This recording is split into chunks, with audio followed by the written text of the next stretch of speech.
बिस्मिल्लाहिर्रहमानिर्रहीम। अस्सलाम वालेकुम। रेड आई न्यूज़ के साथ मैं हूं सना हुसैन। चलते हैं खबरों की जानिब। स्पीकर के खत के बाद कौमी असम्बली में पार्टी पोजीशन तब्दील। पीटीआई अरकान सुन्नी इत्तेहाद का हिस्सा कौमी असम्बली सेक्रेटेरिएट ने नई पार्टी पोजीशन जारी कर दी है, जिसके मुताबिक पीटीआई के 80 अरकान को सुन्नी इत्तेहाद कौंसिल का रुकन जाहिर किया गया है।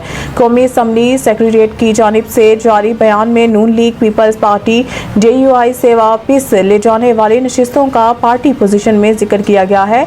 नई पार्टी पोजीशन 18 सितंबर को जारी की गई है। अलामी के मुताबिक हुकूमती बेंचर्स पर कौमी असम्बली में मुस्लिम लीग नून 110 और पीपल्स पार्टी की 69 नशिस्तें हैं, जबकि MQM पाकिस्तान के 22, काफ लीग के 5, IPP के 4, मुस्लिम लीग ज़िया बलोचिस्तान अवामी पार्टी और नेशनल पार्टी का एक रुकन है।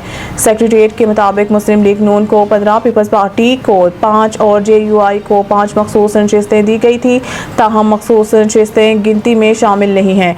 कौमी असम्बली में अरकान की तादाद 23 मखसूस नशिस्तों के बगैर 313 हैं। खाली और मतनाज़ा 23 नशिस्तें PTI को देने के बाद तादाद 336 हो जाएगी। नाअहली और बदनज़मी पर इलेक्शन कमिश्नर सिंध समेत 3 अफसरान मअतल। इलेक्शन कमीशन के जारी करदा नोटिफिकेशन के मुताबिक सूबाई election commissioner Sindh Sharifullah, director एटमन इलेक्शन कमीशन सिंध अजहर हुसैन टनवारी को नाअहली और बदनज़मी पर मअतल किया गया। नोटिफिकेशन के मुताबिक इलेक्शन अफसर कराची खुदाबख्श को भी मअतल कर दिया गया है और हदायत की है कि 3 अफसरान इंक्वायरी मुकम्मल होने और अगले अहकामात तक कराची में रहेंगे, जबकि जॉइंट सूबाई इलेक्शन कमिश्नर अली असगर सियाल को कायम मुकाम इलेक्शन कमिश्नर सिंध तैनात कर दिया गया है। इलेक्शन कमीशन का कहना है कि 17 सितंबर की रात पिपरी कराची में स्ट्रांग रूम के तालों को जबरदस्ती तोड़कर मुख्तलिफ पोलिंग स्टेशन के कई बैग्स को नुकसान पहुंचाया गया, जिसके तहकीकात के लिए कमेटी कायम कर दी गई है। इलेक्शन कमीशन के मुताबिक कमेटी 3 दिन में तहकीकात मुकम्मल करके अपनी रिपोर्ट देगी।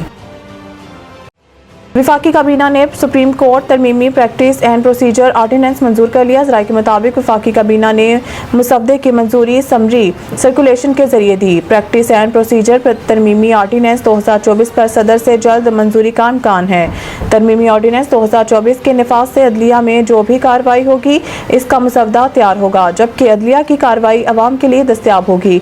Supreme court practice and procedure तरमीमी आर्डिनेंस 2024 का मकसद अदालती अमल में मजीद शफाफियत लाना है और प्रैक्टिस एंड प्रोसीजर एक्ट 2023 के तहत एक कमेटी तश्कील दी गई थी।